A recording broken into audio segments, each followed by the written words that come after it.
yang akan sedikit disyarahkan lalu yang membaca kitab Ar-Risalah Al-Jami'ah yang telah diperintahkan oleh guru mulia kita. Saya menjadikan Ar-Risalah Al-Jami'ah ini setelah kita mensyarahkan Sahih Bukhari, karena dari awal ceramah masih ada yang masih berdatangan, ya. Jadi biar Risalah Al-Jami'ahnya setelah syarah ini jamaah 99% sudah hadir semua. Kalau sekarang ada yang masih perlu berdatangan karena macet atau hujan dan sebagainya, jadi kita syarah Sahih Bukhari dulu, baru Risalah Al-Jami'ah di saat jamaah sudah di tempat semuanya, insyaallah. Yaqulu Abu Juhaifah radhiyallahu anhu, kharaja alaina Rasulullah sallallahu alaihi wasallam bil hajrah farukiya bi wudu'in fatawadda'a wa ja'ala an-nasu يأخذون من قبل وضوئه فيتمسحون به. وصلى النبي صلى الله عليه وسلم الظهر ركعتين والعصر ركعتين وبين يديه عنزة. وقال أبو موسى رضي الله عنه دعا النبي صلى الله عليه وسلم بقدح ماء فغسل يديه ووجهه فيه ومج فيه. ثم قال رسول الله صلى الله عليه وسلم لهما اشربا منه وأفرغا على وجوهكما ونحوركما. Sahih riwayat Bukhari di Sahih.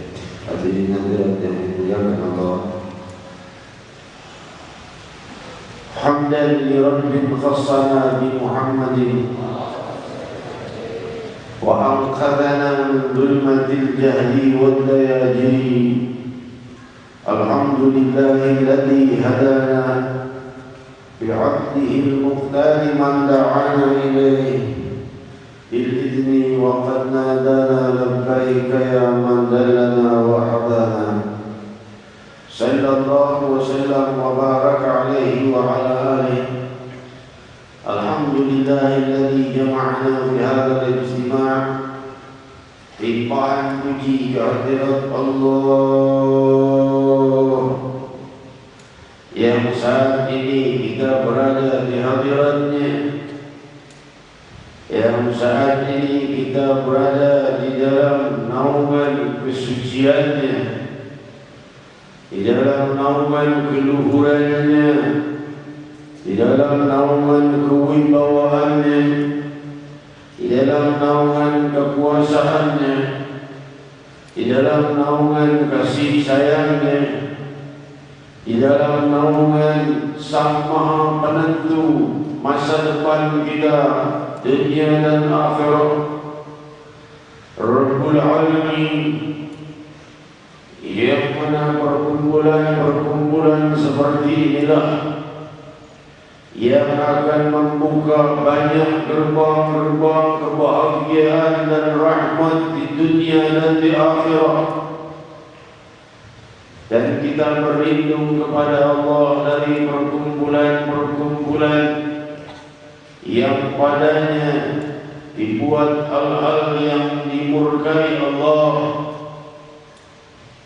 Maka Allah Subhanahu wa ta'ala membuat banyaknya datang musibah di dunia dan di akhirat karena perkumpulan dosa adalah mencipta dosa, mencipta musibah dan bala di masa hidupnya dunia dan akhirat. Hadirin hadirat yang dimuliakan Allah, yang saya maksudkan adalah dosa hasilnya adalah balasan dari Allah berupa musibah dunia dan akhirat. Perkumpulan pahala berbeda dengan perkumpulan dosa. Perkumpulan dosa membawa pahala di dunia dan akhirat. Perkumpulan pahala membawa rahmat dan kebahagiaan dunia dan akhirat. Kita di malam hari ini dalam perkumpulan kebahagiaan dan rahmatnya Allah yang akan berlimpah dunia dan akhirat.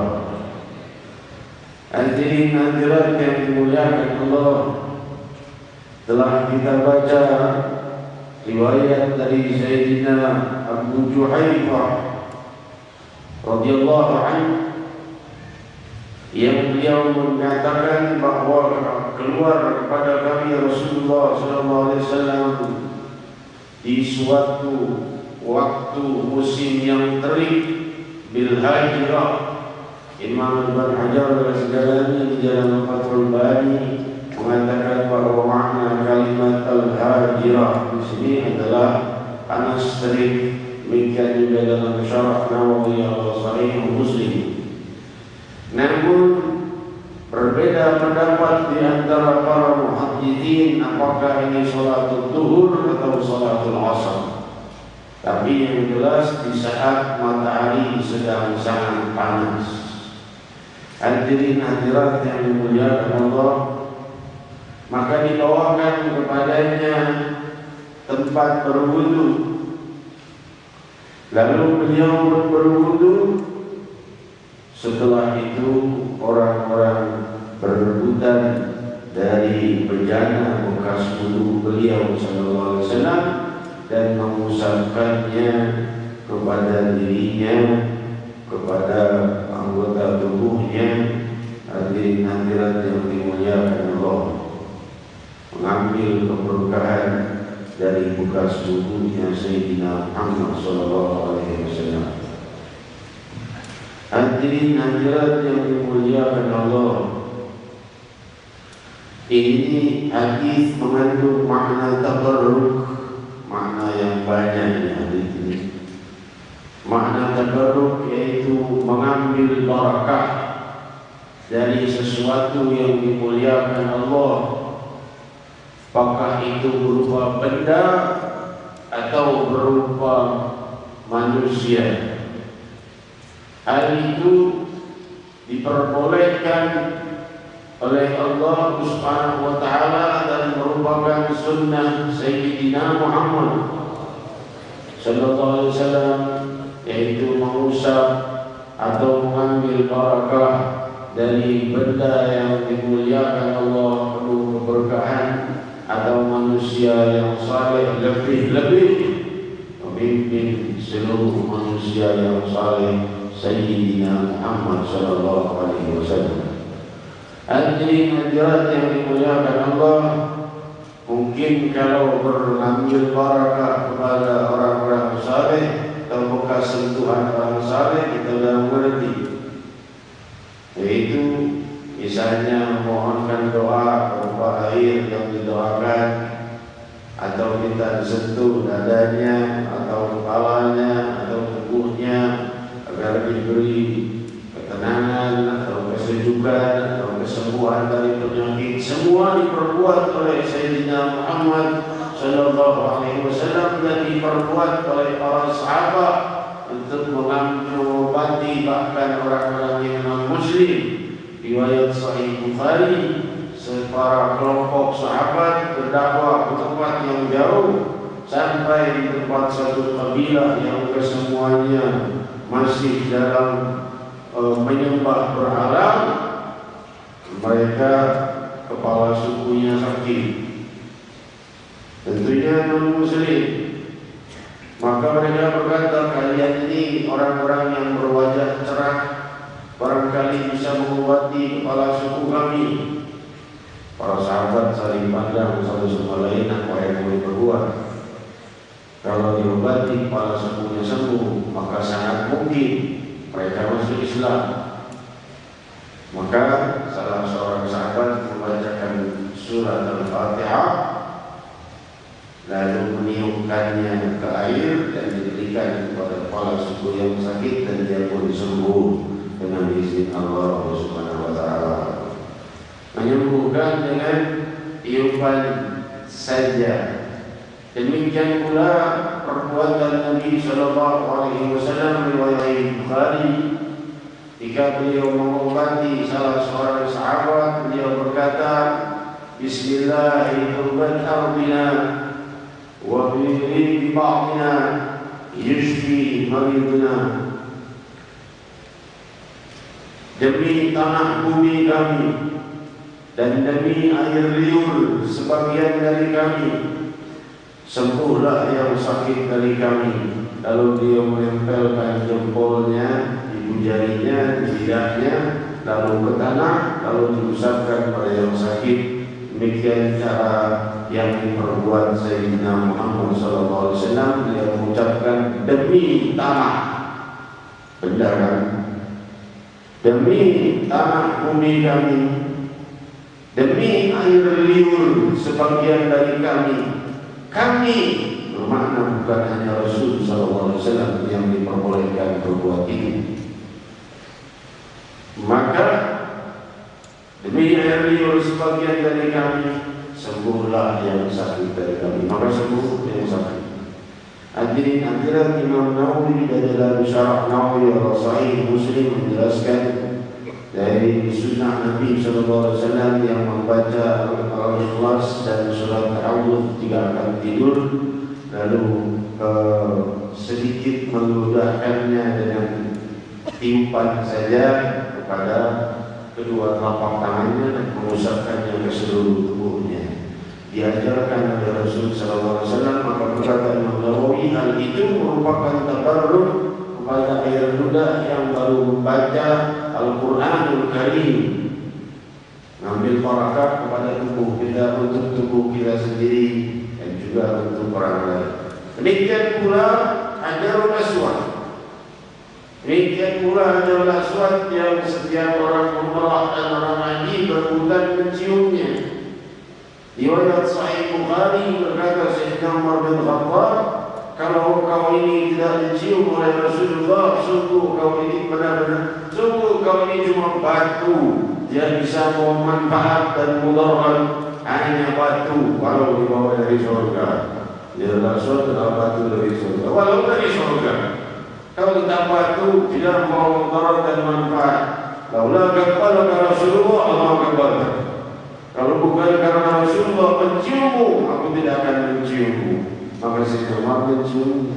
Benda, batu, tidak bisa beri mudarat dan manfaat. Tapi setelah dicium Sayyidina Muhammad, maka hal itu menjadi sunnah. Rasulullah sampai sekarang orang ingin menyentuh dan mencium Hajarul Aswad. Hadirin hadirat yang dimuliakan Allah, demikian juga berada daripada hal lainnya. Karena pembahasan kita banyak, malam hari ini kita lanjutkan saja bahwa para sahabat ini mengambil tugas seluruhnya Rasul SAW dan mengusapkan wajah mereka dan tubuh mereka. Lantas Nabi SAW melakukan sholat zuhur 2 rakaat, sholat asar 2 rakaat. Ini adalah jamaah qasr, yaitu memadukan 2 sholat yang jumlahnya 4 rakaat jadi 2 rakaat. Hanya diperbolehkan bagi musafir yang keluar dari wilayah tempat tinggalnya lebih dari 82 km marhalatain. Kalau dia perjalanannya lebih dari 82 km, maka ia boleh mengqasar, yaitu mengurangi jumlah rakaat salat yang biasa dilakukan 4 jadi 2. Hanya yang 4 rakaat. Salat maghrib 3 rakaat tidak boleh qasar. Demikian pula salat subuh yang 2 rakaat tidak boleh qasar. Yang boleh qasar adalah zuhur, asar, dan isya. Gampangnya salat yang jumlahnya 4 boleh diqasar jadi 2 rakaat. Kalau keluar kotanya perjalanan lebih dari 82 km. Qasar boleh digabung, jadi itu dijama', takdim atau takhir atau tidak. Ya, jadi kalau kita sholat zuhur mau dijama' dengan takdim, dipadukan dengan asar, tapi di waktu zuhur, atau melakukan sholat maghrib dipadukan dengan isya, boleh sholat subuh boleh dikatakan. Hanya zuhur, asar, zuhur dengan asar, maghrib dengan isya. Ingat, pahami dulu, zuhur hanya boleh dengan asar, Asar hanya boleh dengan maghrib, maghrib hanya boleh dengan isya. Jangan sampai ada yang berpikir asar boleh dengan maghrib. Kacau. Ya. Nanti pembahasannya di bab fasal kita bicara perluas lagi. Bab jamaah fasal ada di salat jamaah, masalah salat yang jamaah yang dipadukan maksudnya. Nah, nanti kita bahas ya. Karena kita akan bahas nanti masih di awal di bab ini. Wabayna yadayhi anzal. Di hadapan Rasul sallallahu alaihi wasallam terdapat patok berupa tongkat atau pedang atau panah atau apa saja yaitu pembatas. Maka dijelaskan oleh para fuqaha, kalau sudah ada itu di depan orang yang sholat pembatas, pakai tongkat atau apa, nggak boleh dilewati. Tapi kalau tidak ada pembatas itu, maka boleh dilewati di depannya, walaupun makruh. Tapi kalau ada pembatas, maka tidak diperbolehkan lewat di depannya. Biasanya kalau masjid-masjid besar yang banyak pintunya seperti begini, biasanya di depan imam itu sudah tidak ada lagi apa-apa. Ya, tapi kalau seandainya sholat di luar, di lapangan lainnya, layaknya imamnya saja yang pakai pembatas di depannya. Pakai jadi pembatas, ya. Tapi makmum tidak perlu. Kenapa? Yang datang telat bisa menjelit-jelit di antara sholat. Kalau makmum pakai pembatas juga repot. Ya. Bahkan sholat sunnah sekalipun, orang kalau sudah sholat pakai pembatas jangan lewat di depannya. Hadirin hadirat, makanya sebagian para sahabat kalau sholat dia cari tiang dekat tiang, sholatnya menghadap tiang. Supaya apa? Batas, ada yang berani lewat ke belakang. Kalau sholat di depan pintu, itu masuk, itu keluar, jangan salahkan orang lewat keluar masuk, memang salah kita. Sholat di depan pintu. Ya, hadirin hadirat yang dimuliakan Allah. Demikian selanjutnya berkata Abu Musa dalam Fathul Bari ini, Abu Musa Al-Asy'ari bersama Bilal radhiyallahu anhu wa ardhahuma. Namun di sini yang disebut Abu Musa saja. Abu Musa Al-Asy'ari yang dimaksud kata Imam Ibnu Hajar bersama Bilal dibawakan oleh Nabi sallallahu alaihi wasallam sebuah bejana air padanya. Lantas beliau mencuci kedua tangan beliau yang sangat lembut dan wangi. Wawajahu fi, dan membasuh wajahnya padanya. Wamanjabi, dan beliau berkumur-kumur badannya dengan air liurnya yang sangat wangi, lebih dari misik kasturi. Qala Rasulullah sallallahu alaihi wasallam lahumma, lalu Allah bersabda kepada mereka berdua, yaitu Abu Musa radhiyallahu anhu dan Bilal bin Rabah radhiyallahu anhu, "Ishriba minhu," kalian berdua minum darinya. "Wa afriza ala wujuhikuma wa nuhurikuma," dan usapkan pada wajah kalian berdua dan pada leher dan tubuh kalian. Karena air yang disentuh Nabi sallallahu alaihi wasallam membawa keberkahan. Sebagaimana air yang keluar dari jari-jari beliau di saat perjanjian Hudaybiyah, saat itu beliau berkata, "Hayya 'ala tahurul mubarak." Hayya 'ala tahurul mubarak. Ayo sini pada air yang suci yang mensucikan dan penuh keberkahan yang keluar dari jari-jari Sayyidina Muhammad sallallahu alaihi wasallam. Jika para ulama mempertanyakan tentang air yang paling mulia, tentu mereka mengucapkan air yang paling mulia adalah air Zam-Zam. Air Zam-Zam makruh dipakai untuk membersihkan najis atau istinja. Tapi air Zam-Zam adalah untuk minum dan berwudu karena mulianya. Tapi air yang paling mulia, akan mengatakan airnya sudah tidak ada, tapi paling mulia adalah yang keluar dari jari-jari Rasulullah Sallallahu Alaihi Wasallam, bahkan air itu lebih mulia dari air yang ada di surga. Karena air yang ada di surga bukan keluar dari jasad yang paling dicintai Allah, Sayyidina Muhammad Sallallahu Alaihi Wasallam. Jadi hadirat yang dimuliakan Allah, demikian riwayat Sahih Bukhari ini daripada beberapa makna, yaitu padanya salat jamaah yang dilakukan oleh Rasul, salat qasar di waktu asar dan di waktu zuhur, lalu tabarruk, ambil keberkahan. Hal ini merupakan hal yang sunnah muakkadah, bukan hal yang syirik ataupun bid'ah. Sebagian memahami syirik dan bid'ah karena mereka tidak tahu hadis yang sahih.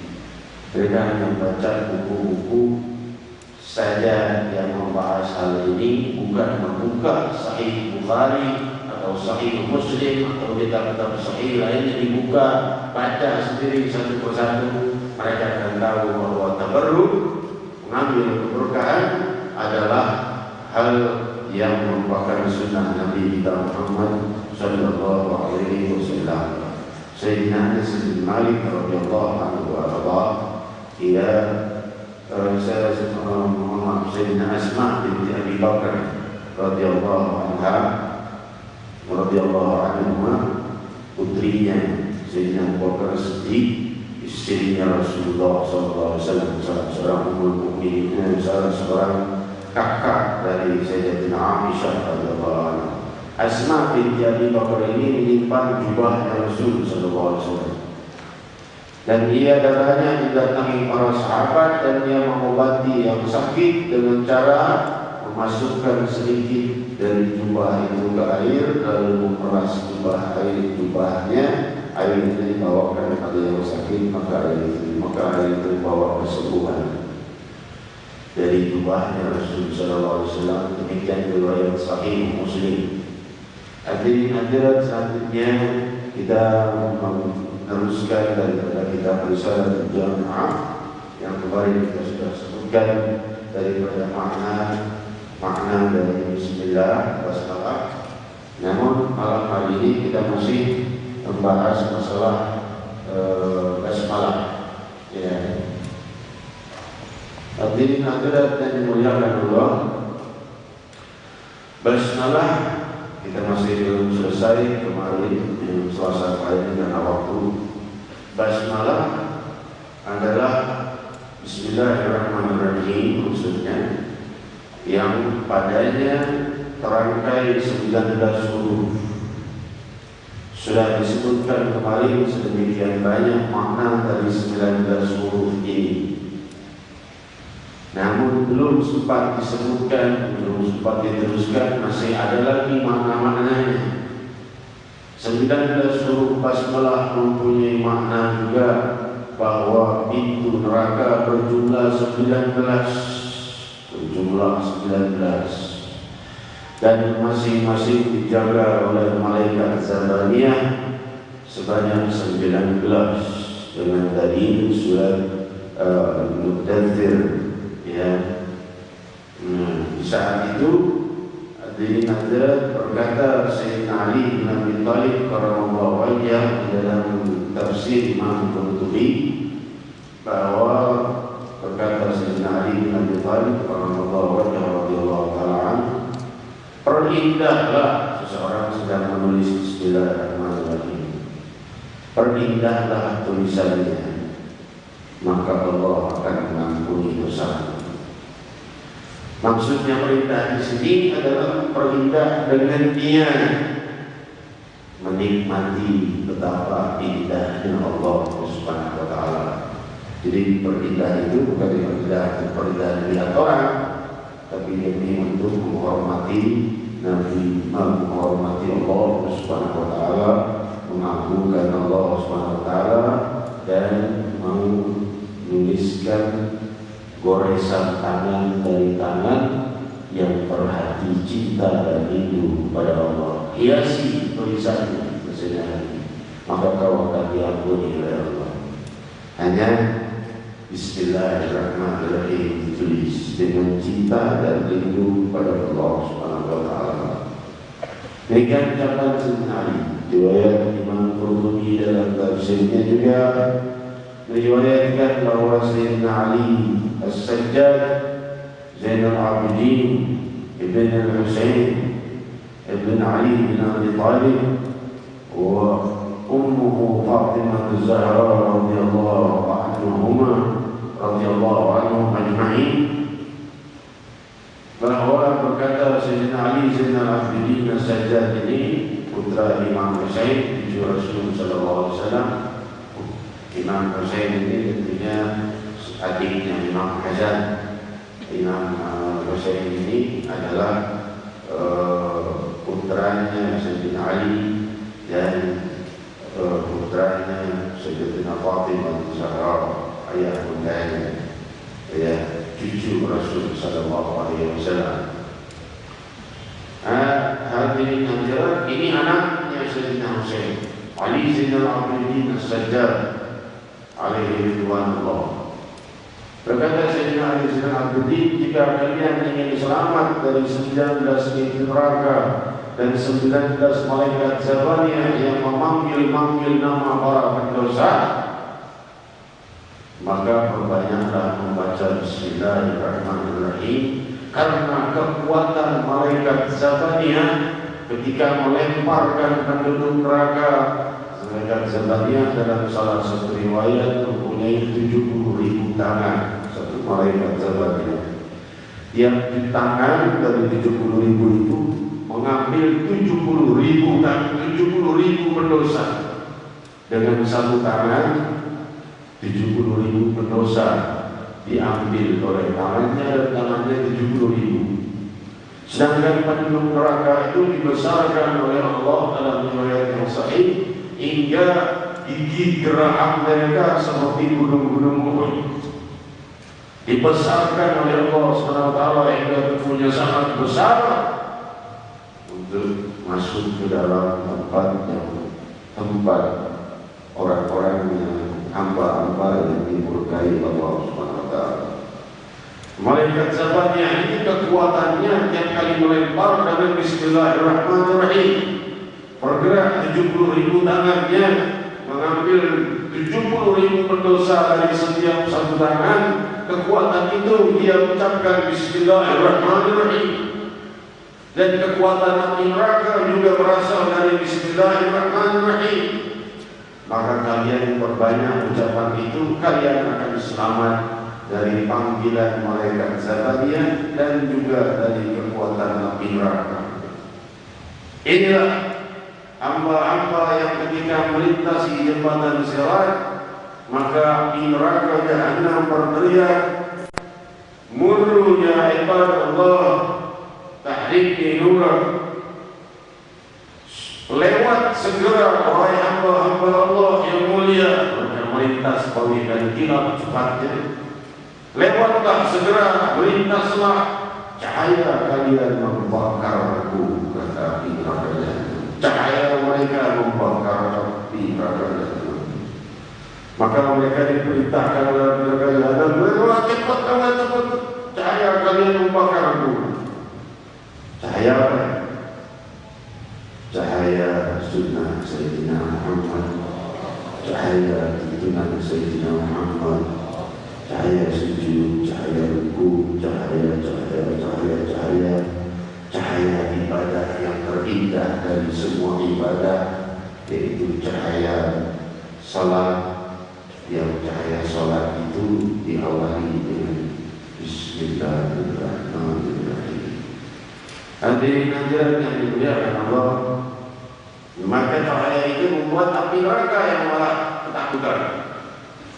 Demikian rahasia para salihin, dan semoga kita berada di antara mereka dan bersama mereka melintasi jembatan Sirat tanpa kita melihat dan mendengar api neraka karena cepatnya menuju surganya Allah Subhanahu wa taala. Amin. Innal ladzina sabaqat minna husna ulaika 'anha mub'adun la yasma'una 'asisaha wa la yahzunhum al-faza'ul akbar. Hadirin hadirat yang dimuliakan Allah, mereka yang sudah diberi oleh Allah husnul khatimah dari saat di dunianya sudah dijanjikan husnul khatimah karena banyak memintanya dan banyak hadir di majelis taklim. Biasanya selalu di majelis taklim minta husnul khatimah. Apa itu husnul khatimah? Husnul khatimah itu mati dalam keadaan yang baik, yaitu di dalam la ilaha illallah Muhammad Rasulullah sallallahu alaihi wasallam. Hadirin hadirat yang dimuliakan Allah, mereka itu kata Allah, "Alladzina sabaqat minal husna ulaika anha mub'adun." Mereka jauh dari api neraka. Kalau melintas pun secepat kilat. La yasma'una hasisaha. Dari kenikmatan cahaya yang melingkupi mereka, mereka tidak mendengar desis api neraka, apalagi gemuruhnya. Padahal gemuruh api neraka terdengar 100 tahun perjalanan. Ini jangankan gemuruhnya, desisnya tidak mereka dengar.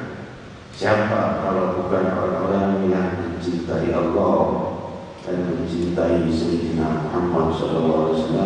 Al-malu ma'aman na'am. Seseorang bersama dengan orang yang dia cintai, maka idolakanlah Sayyidina Muhammad. Ini nantilah dijelaskan di dalam tafsir Imam Al-Tabari. Tadi dijelaskan dari tafsir Imam Al-Qurtubi, ini kita jelaskan dari tafsir Imam Al-Tabari bahwa Allah Subhanahu wa taala memulai belum mengajarkan syariat, perintah, larangan dan lain sebagainya, kecuali Allah mengawalinya dulu, mengawali ajaran agamanya dengan basmalah, Bismillahirrahmanirrahim.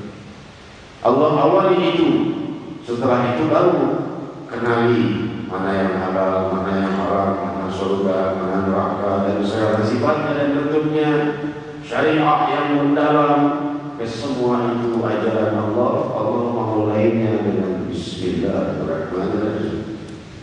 Oleh sebab itu, katakan oleh Imam Al-Tabari di banyak hadis bahwa Rasul sallallahu alaihi wasallam selalu mengucapkan basmalah ini. Basmalah itu singkatan dari Bismillahirrahmanirrahim.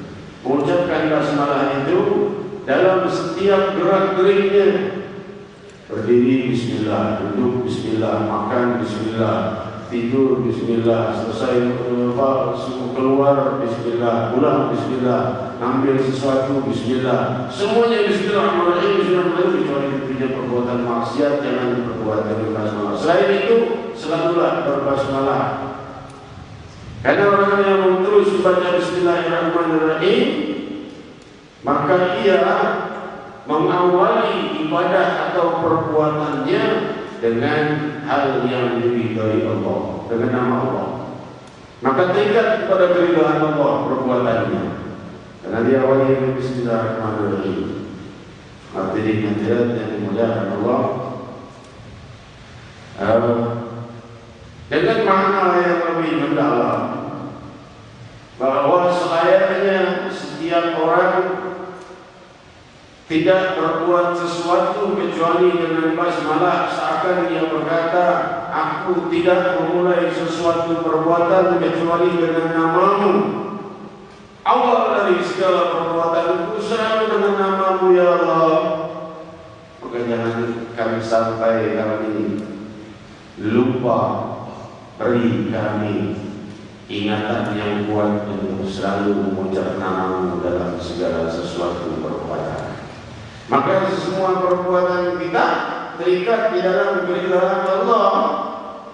Hadirin-hadirat, di dalam salah satu riwayat yang ketiga dari guru kita Muslim Al-Arif Habib Umar bin Aqil, beliau menghikayatkan salah satu hikayat ketika seorang wanita yang saleh tiap kali berbuat apa-apa selalu basmalah. Tangganya kesal. Segala-galanya Bismillah nyapu, Bismillahirrahmanirrahim, rumah, Bismillahirrahmanirrahim, Bismillahirrahmanirrahim. Kamu ini semuanya Bismillahirrahmanirrahim, Bismillahirrahmanirrahim. Dia berkata, karena kalau dengan Bismillahirrahmanirrahim barangkali akan terjadi musibah, Allah akan menjauhkannya dari itu. coba. Ini satu tegaknya bismillah terus. Sudah kesal dari orang itu bismillah. Kapan-kapan bismillah, bismillah, segala-gala bismillah. Maka dia berikan makanan bejana, berisi makanan panci, isi makanan katanya ini hadiah untukmu, isinya lalu bisa. Ayo deh, buka panci pasti pakai basmalah, pengen tahu sampai kemana basmalahnya. Ayo baca bismillah, buka ular beracun. Kau bilang menjauhkan dari musibah, kasih panci itu. Maka ibu itu menerimanya, masuk ke dapur, menaruhnya dan membukanya. Ternyata waktu rumahnya menjadi makanan yang nikmat. Maka ia mengucapkan bismillahirrahmanirrahim saat membukanya, Allah berubahnya menjadi makanan yang nikmat. Maka ia keluar pada tangannya, terima kasih makanan yang nikmat darimu. Apa? Makanan yang nikmat? Kau menyukai makanan yang bawakan itu? Bisa. Ya. Iya. Dibawa perjalanannya. Ini kan makanan yang kau bawakan. Dia berkata subhanallah min kalimat bismillahirrahmanirrahim. Masya Allah, dari agungnya kalimat bismillahirrahmanirrahim. Hadirin hadirat yang dimuliakan Allah. Jadi berkata Imam Tabari alaihi rahmatullah bahwa Nabi SAW selalu memperbuat basmalah dalam gerak-geriknya.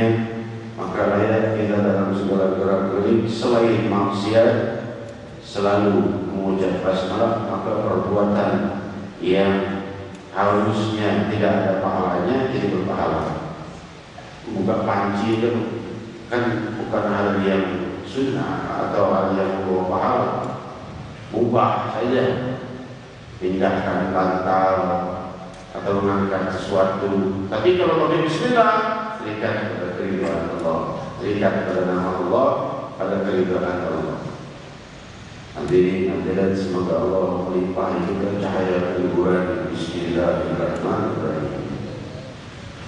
Hadirin hadirat yang dimuliakan Allah, dijelaskan pula bahwa berkata Imam Al-Tabari, makna dari bab kalimat bismillahirrahmanirrahim itu kan dari bismi, awalnya bismi dulu baru Allah, baru Ar-Rahman, baru Ar-Rahim. Bismi itu kalimat ba bermakna bahaullah, wasin sana'uhu, sana'u, wabni mamlakatuh. Ini berikhtilaf banyak ulama tentang makna kalimat ba, sin dan mim dalam kalimat bismillah. Kalimat ba menjelaskan Imam Tabari dalam tafsirnya bermakna bahaullah, kewibawaan Allah. Sin sana cahayanya. Mim amlakatuh, mim kerajaan Allah. Kenapa? Allah memulai ba, sin, mim. Allah memulai alam semesta ini dari tiada, yang ada hanya kewibawaan Allah. Lalu Allah SWT menciptakan dengan cahayanya seluruh alam semesta. Lalu terjadilah kerajaan Allah, mamlakatuh, bismi, bidik, ba, sin, mim.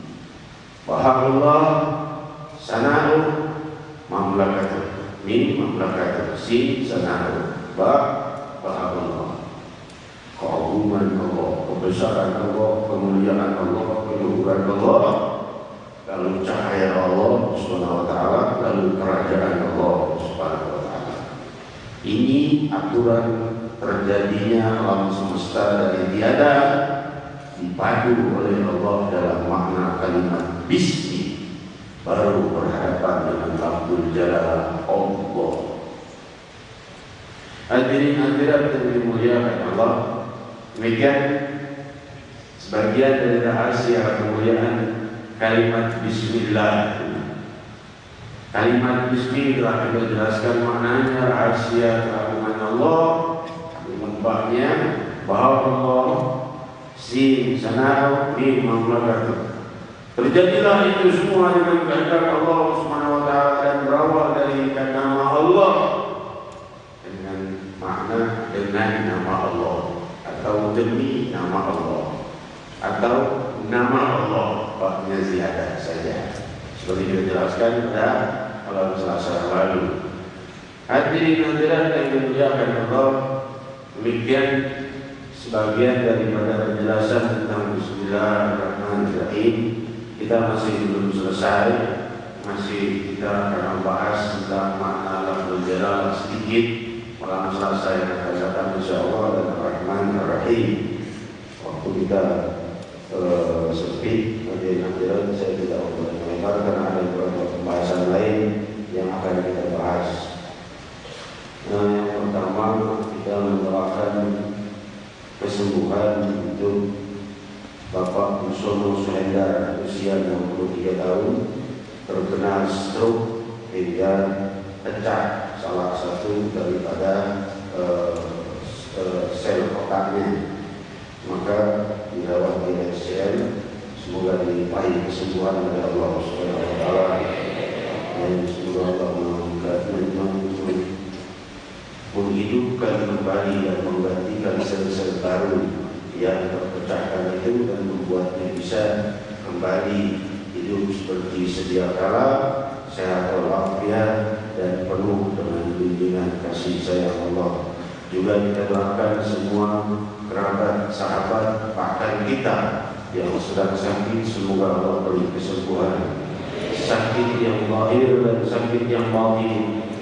Sakit yang zahir, sakit yang tidak ketahui, sakit yang batin, penyakit hati, sombonglah, diamlah, ini semua penyakit. Cuma repotnya penyakit zahir akan berakhir pasti. Paling tidak akhir-akhirnya adalah kematian. Tapi penyakit batin akan terus membuat kerugian bagi kita, kepedihan bagi kita dunia dan akhirat. Maka semoga Allah Subhanahu wa taala menghapuskan seluruh penyakit zahir dan batin dari beliau dan dari semua kita dan dari kerabat dan sahabat kita. Allahumma rabbana sifat syafi wa afiatan ma'afi la shifa illa shifa'u shifa'an la yughadiru saqaman wa la alama wa ila hadratin nabi sallallahu alaihi wasallam. Al-Fatihah.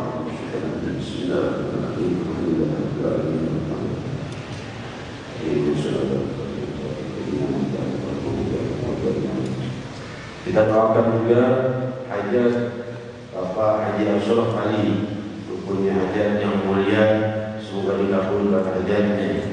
Allah Subhanahu wa taala semoga mengabulkan hajatnya daripada yang dia dapatkan dan mengabulkan seluruh hajat kita dunia dan akhirat. Ala hadhihi wa ala kulli niyatin salihah wa ila hadratin Nabi sallallahu alaihi wasallam. Al-Fatihah.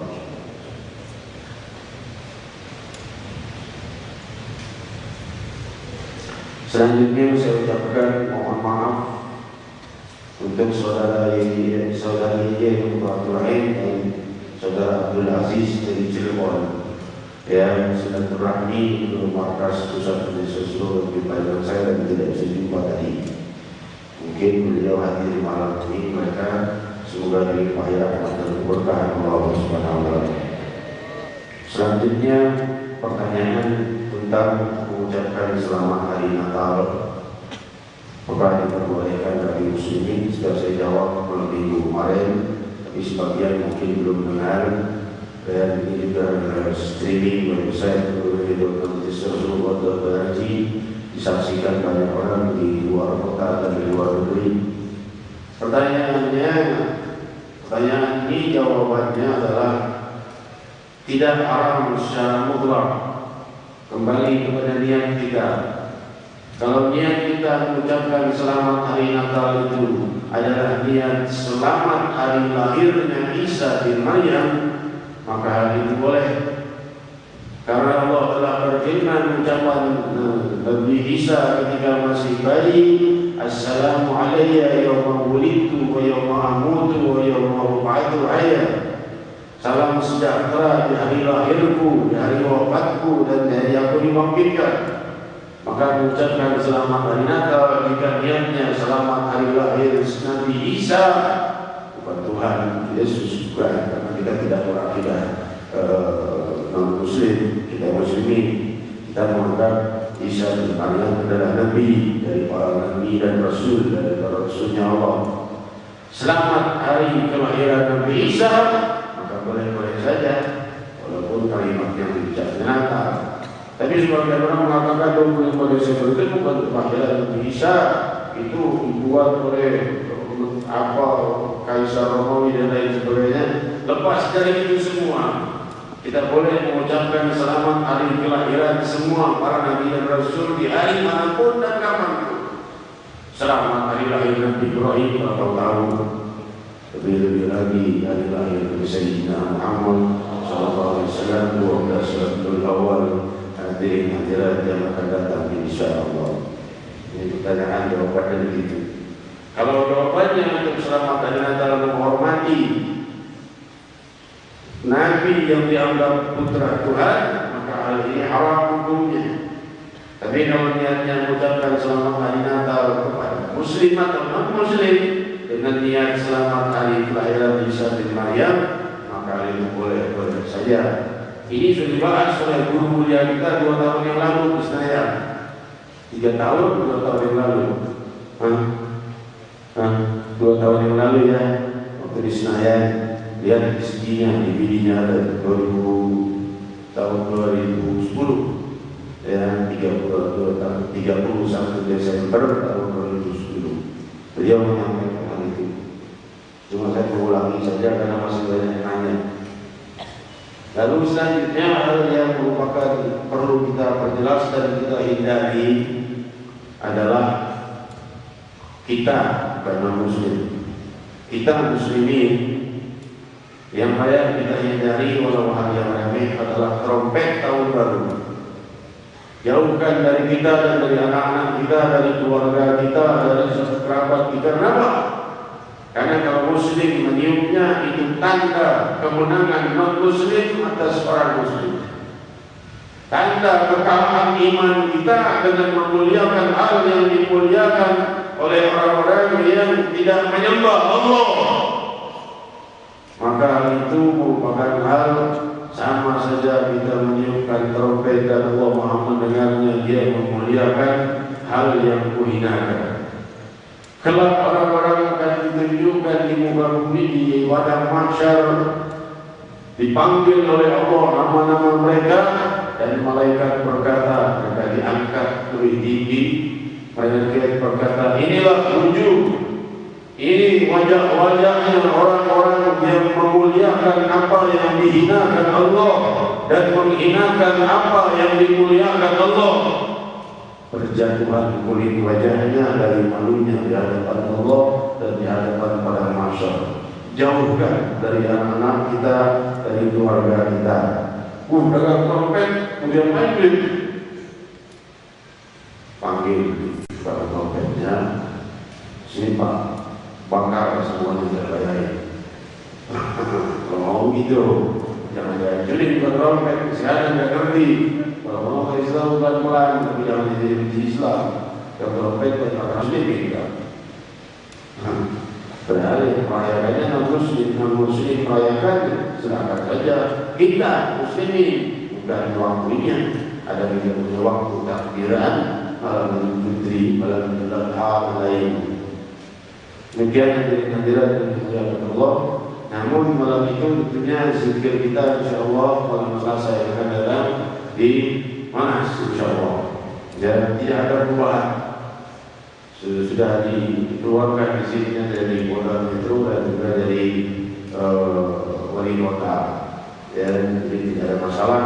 Tetap kita zikir akbar kita dimulai jam 20.15 sampai berakhir kira-kira 22.30, kira-kira setengah 11 keluar. Ya, jadi orang-orang yang mau nonton petasan tahun baru di tepat jam 12 malam, ya silahkan aja tetap bisa ikut majelis. Ya, akhirnya kan datang dengan pakaian semaunya, rambutnya di kayak siapa namanya itu, lupa saya, nggak mau nyebut juga namanya, baik kan? Ya, rambut tinggi itu berdiri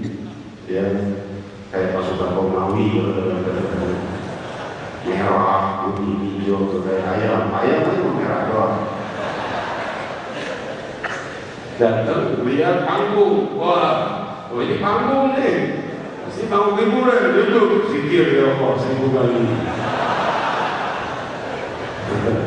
Lihat panggungnya enggak, wah, ini pasti panggung hiburan, duduk lihat kok baju putih semua ini, gue sendiri yang pakai jajar merah.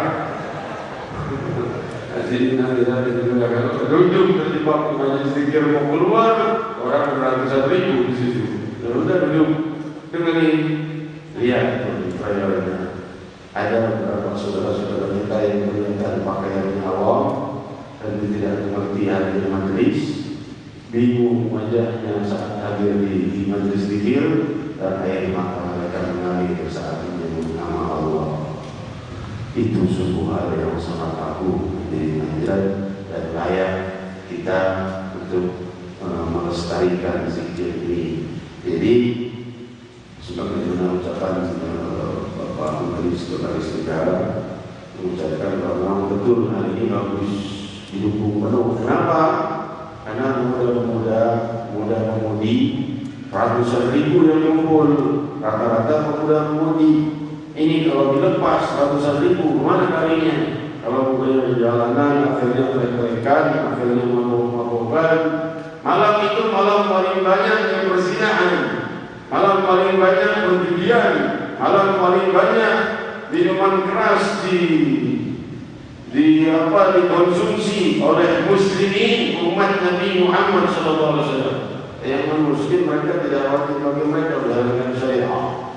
Tapi bagi kita muslimin, kenapa kita yang merayakannya? Bukan hari raya kita 31 Desember dengan 1 Januari tidak ada bedanya. Bedanya usia kita makin berkurang. Itu saja. Hadirin hadirat yang dimuliakan Allah. Demikian. Tapi mereka hadirin hadirat yang mau nonton petasan tahun baru, ya silakan aja. Oh, anak-anaknya misalnya mau hiburan, ya di majelis zikir, selepas majelis zikir kalau pulang nonton gituan, ya tidak ada di kamar sendiri di rumah, ngagetin orang sudah rumah lebih jantung, meninggal. Ini yang nonton di sana aja nonton, keluar modal lintasan ratusan ribu, itu bangga di tempat masing-masing, akhirnya petasannya kena rumah orang, bakaran. Jadi benar-benar yang mulia Allah. Demikian, seru kalau ya pikir ratusan juta itu mungkin miliaran rupiah dikeluarkan untuk dasar tahun baru. Sedangkan banyak saudara-saudara kita yang tidak makan setiap hari, dan makan 2 hari sekali, dan rumah dari orang.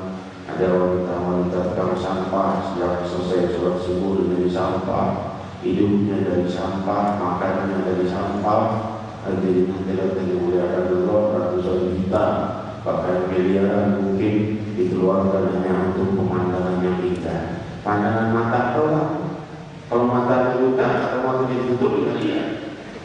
Ya, coba kita mata kita enggak kelihatan. Dasar bagus, indah, mau meledak, enggak meledak. Dan acara ini sudah didoakan oleh dan disetujui oleh guru mulia kita Muslim Al-Fatihah Nabi Muhammad. Dan ketika saya mintakan sambutan streaming, beliau menjawab akan mencoba mencari waktu yang tepat, bisa streaming secara langsung, bisa rekaman untuk sambutan mereka yang hadir di zikir malam 1 Januari. Tapi masih mencari waktunya karena buat jadwal beliau sangat padat sekali. Insya Allah kita dapat bagian streaming sambutan dari beliau. Amin Allahumma amin. Yang akan berpikir ya Allah sebanyak 1000 kali di malam itu. Untuk apa? Untuk keselamatan kita, keselamatan kota kita, keselamatan bangsa kita, keselamatan muslimin muslimat seluruh barat dan timur di Jakarta, supaya Allah menahannya dari hujan.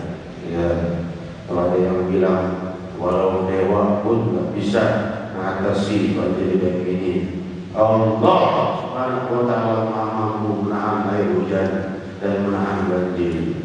Kalau Allah menghendaki, maka Allah SWT akan turunkan hujan deras seterusnya hingga Jakarta tenggelam. Mau ada 1000 kanal tak tenggelam kalau menghendaki. Allah pernah menenggelamkan seluruh permukaan bumi di masa Nabi Nuh alaihissalam. Namun jika banyak para berdoa tadi, hal yang saya sebut dari awal, perkumpulan zikir, perkumpulan taklim, perkumpulan mulia seperti ini membawa kebahagiaan dunia dan akhirat. Perkumpulan dosa membawa musibah dunia dan akhirat.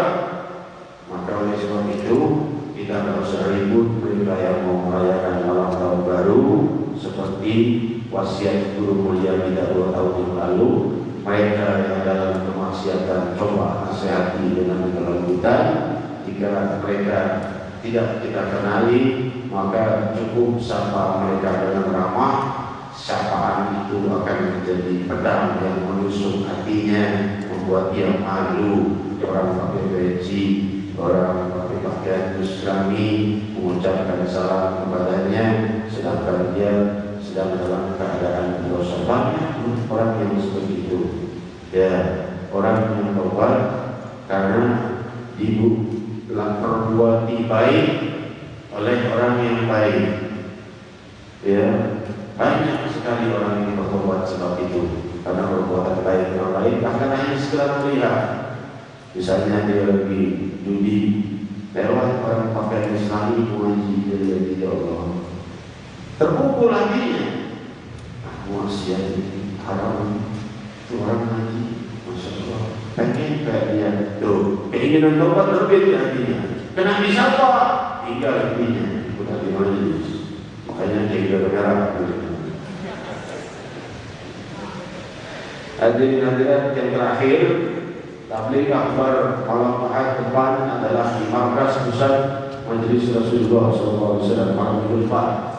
Di markas pusat Majelis Rasulullah SAW, tapi masih kontrakan. Mudah-mudahan bisa segera menjadi milik Majelis Rasulullah SAW. Amin.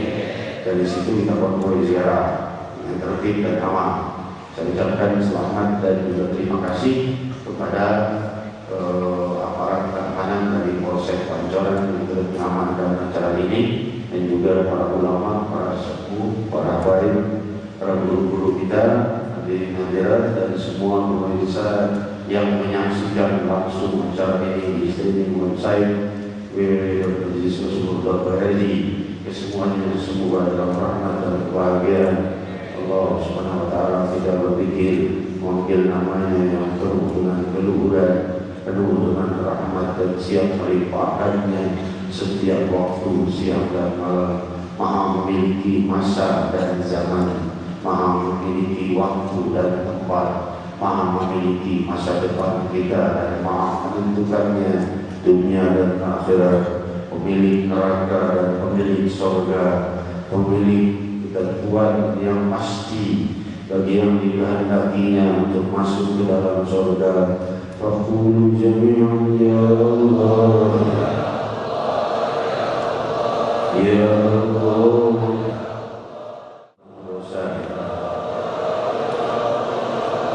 Kalau kau tidak mengizinkan kami dan murka pada kami, kau tidak akan izinkan kami memanggil namamu ya Allah.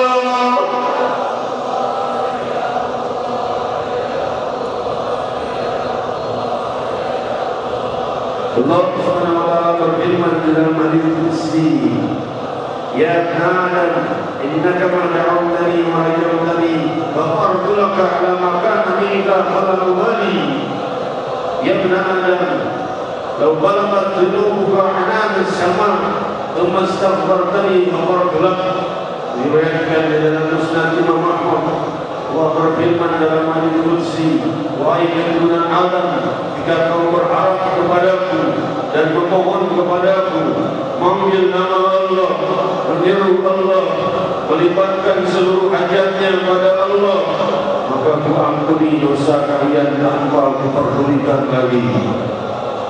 Wahai hamba-hamba, hai keturunan Adam, jika kau datang kepadaku, maksudnya berdoa, bermunajat, dengan membawa dosa walau mencapai langit yang tertinggi, balagat dunubuka anamis sama, walau sampai dosamu ke ujung langit tertinggi, Tumastaghfartani ghafartulahu. Lalu kau mengemis dan memohon dengan sangat pengampunanku, kuhapus dosa kalian. Adakah yang lebih baik darimu ya Allah?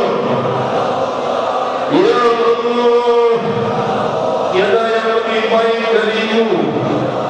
Tiada yang pantas kami bersangka baik melebihimu. Ya Allah, kami bersangka baik kau telah menghapus seluruh dosa kami. Seluruh wajah ini akan kami berkumpul kembali di dalam surga-Mu. Ya Allah, salahkah jika kami bersangka baik kepadamu? Balasan mereka yang bersangka baik kepada Allah telah Allah sampaikan, ana 'inda dhanni 'abdi falyadhun bi ma syaa'. Aku bersama persangkaan hamba-Ku, maka silakan mereka menyangka dengan kemampuan mereka masing-masing. Semakin kau menyangka baik pada Allah, Allah makin baik padamu. Jika kau mendekat pada Allah sejengkal, Allah mendekat padamu satu hasta. Allah mendekat lebih lagi. Kau manggil namanya ya Allah.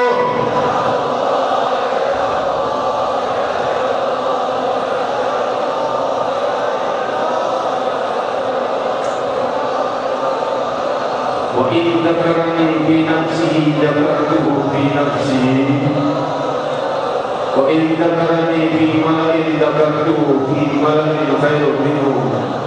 Ya Allah, jika mereka mengingatku di dalam kesendiriannya, maka aku mengingat mereka dalam kesendirianku. Jika mereka mengingatku, menyebutku di tempat yang banyak seperti ini, aku pun mengingat mereka di hadapan malaikat yang sangat-sangat luhur, yang lebih mulia daripada perkumpulan ini yang tadi. Khairun minhum. Ya Allah, Ya Allah, Ya Rahman, Ya Rahim. Hajat-hajat kami dunia dan akhirat, kebutuhan kami dunia dan akhirat, kesulitan kami dunia dan akhirat, masalah kami dunia dan akhirat. Ya Allah, Ya Rahman, Ya Rahim. Semua kami titipkan, juga sisa usia kami, kepada samudra kasih sayang dan belenggu-belenggu. Ya Rahman, Ya Rahim, la ilaha illallah, la ilaha illallah, la ilaha illallah, la ilaha illallah al-azimul alim, la ilaha illallah al-alimul halim, la ilaha illallah rabbul arshil azim,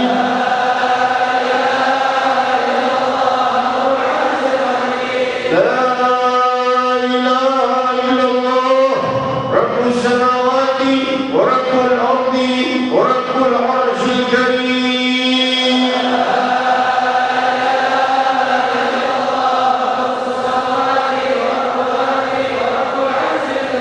Muhammad Rasulullah sallallahu alaihi wasallam, kalimatun afdalina wa sallallahu alaihi. Hadirin hadirat yang masih akan membaca kalimat la ilaha illallah tauhid dipimpin guru kita Fadil Sayyid Ta'ilullah Nabi Muhammad Abdul Al-Qais.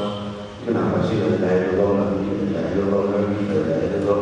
Rasul bersabda, qala la ilaha illallah khalisan min qalbihi haramahullah 'alan nar.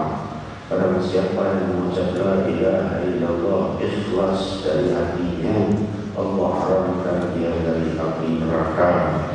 Maka oleh sebab itu berkata Imam Ibnu Hajar di dalam Fathul Bari menjelaskan hadis ini, maka hal ini mustahab takrir, itu hal yang baik untuk diulang-ulang kalimat ini, karena hati kita akan bisa berubah-ubah, sebentar tenggelam dalam dosa, sebentar tenggelam di dalam kemuliaan, sebentar tenggelam dalam dosa, mungkin lebih banyak tenggelam dalam dosa tidak demikian kita walau dalam salat dan sujud kita. Maka oleh sebab itu kita memperbanyak kalimat la ilaha illallah. Kita sebelumnya bersalam kepada Nabi kita Muhammad sallallahu alaihi wasallam.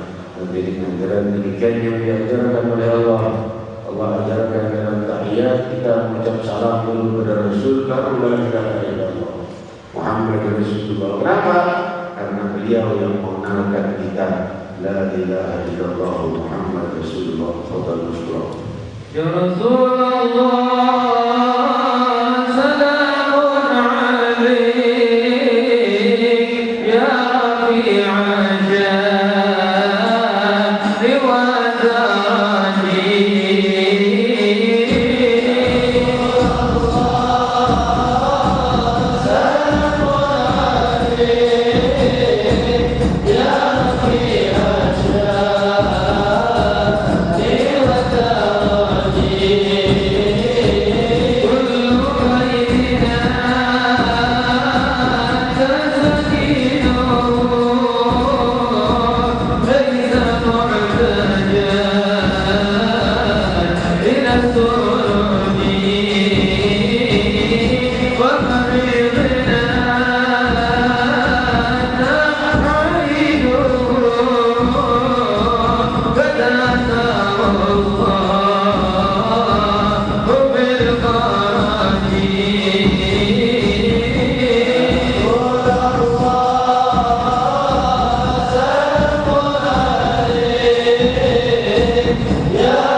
berjanji mau mengakhiri sakitnya.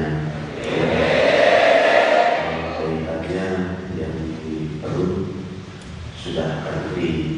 Itu kalau bergerak sakit sendiri dari dulu di bawah sakit. Saya sholat saja sampai sekarang duduk di kursi di bawah.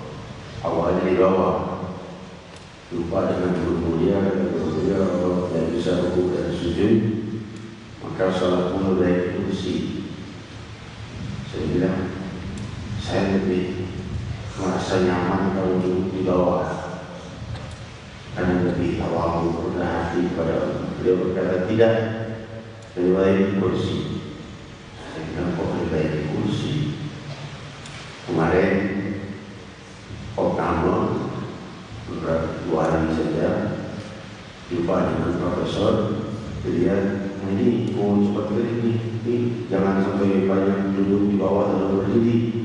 Lebih baik kalau mengajar duduk di kursi, sholat tidak duduk di kursi. Dari guru mulia dikatakan di kursi, profesor dikatakan di kursi. Subhanallah, guru mulia kita.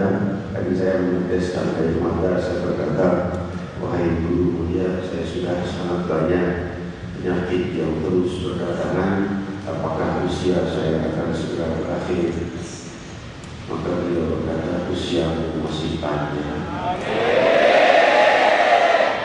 Dan beliau berkata, tidak kuizinkan kau meninggalkan satu majlis pun yang mengundangmu.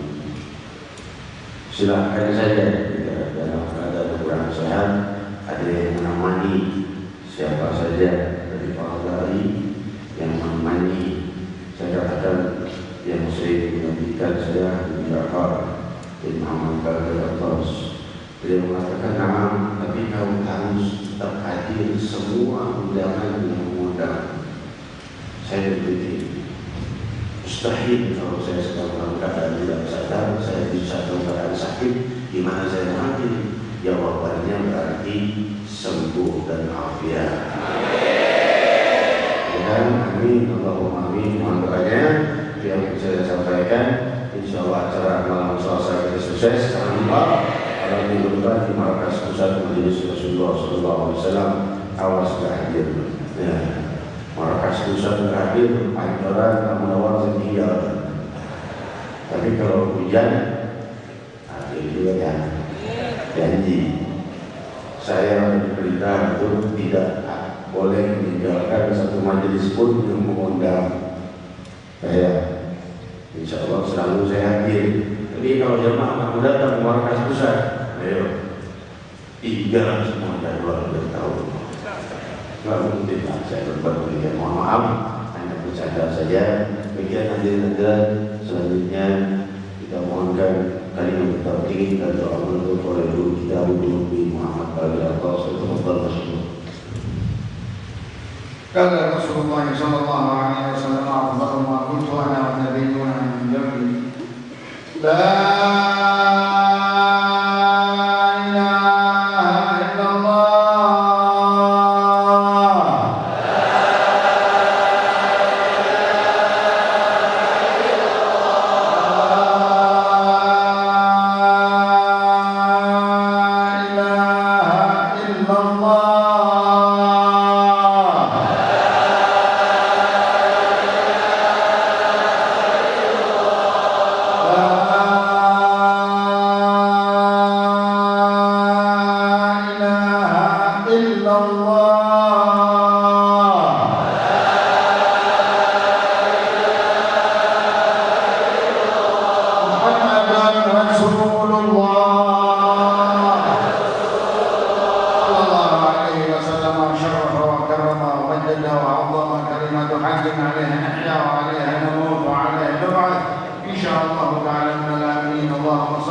اللهم اجعل خير